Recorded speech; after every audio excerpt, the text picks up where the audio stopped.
dumating na yung in-order kong SD card o memory card sa online. 681 pesos siya, 128 GB na. Pero bago kayo umorder online, sisiguraduhin nyo muna kung legit nga ang item na o-orderin ninyo. Paano ang gagawin? Basahin nyo ang mga reviews at kung ilang reviews na. At ang isang importante, kailangan walang mga negative na reviews. Kapag nakita nyo na magaganda lahat ng reviews, so pwede na yon. Go lang. Bago ako umorder online, nagpunta muna ako ng malls at tumingin ako ng mga SD card o memory card.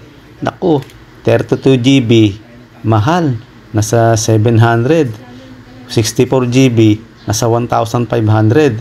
Depende pa sa klase ng SD card na bibilhin mo. Pati ang CCTV na yan, sa online ko rin nabili yan. Pero syempre, nagpunta ako sa mga mall, nagtanong-tanong ako. Mahal ang CCTV. Siguro, may aabot ng 12,000, 16,000. Pero, 3 camera, 4 na camera na yon. Pero mahal. Itong nabili ko na yan, 953 lang yan. Kompleto rin. Meron siyang motion tracker, at may human detector, at night vision, meron din yan. At dual lens na siya. Pwede mo rin i-connect yan sa laptop o computer mo sa bahay.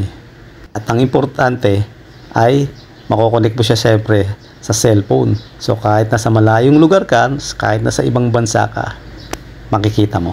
Kung 4 na camera ang gusto mong ilagay sa bahay mo, ideal din yan. Kasi biruin mo, 953 lang ang bawat isang CCTV. Kung 4 ang bibilin mo, wala pang 4,000. O sabihin mo ng 4,000 plus yung memory card, 681. So, 4,681 pesos lang. Kasi, mahal talagang magpa-install ng CCTV. Siguro, aabot nga ng 12,000 to 16,000. Depende pa yun. Sa bagay, kung afford nyo naman, so kanya-kanyang desisyon niya. Kung desisyon nyo, na at kung kaya nyo naman na magpakabit ng ganong kamahal, pwede rin naman. Kaya lang ako, ang pinairal ko at ang inisip ko ay practical lang naman. Sa panahon kasi ngayon, kailangan practical ka. Pag natapos ng maikabit ang SD card o memory card sa CCTV, ay i-check ko na kung ito naman ay gumagana sa aking cellphone. Meron lamang application na kailangan i-download at yan ay nakalagay naman sa CCTV na bibili nyo. Pag na-open nyo na ang application, i-click nyo lang ang playback. Merong playback na ipapress kayo dyan para lumabas lahat yung nai-record sa memory card nyo. Mamili lang kayo dyan kung anong gusto nyo i-playback.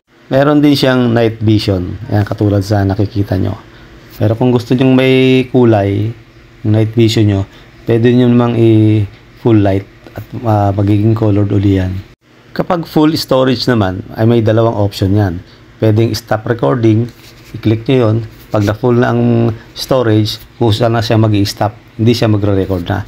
At meron naman siyang cyclic recording, na kapag napuno na ang storage nyo, ay kusa siyang magdi-delete at magre-record ng mga panibago. So ayan nga, legit na legit ang nabili kong SD card o memory card sa online, pati na rin ang CCTV. Yun lang mga kasangga. Please subscribe to my channel and hit the notification bell upang maging updated kayo sa aking mga ina-upload na videos.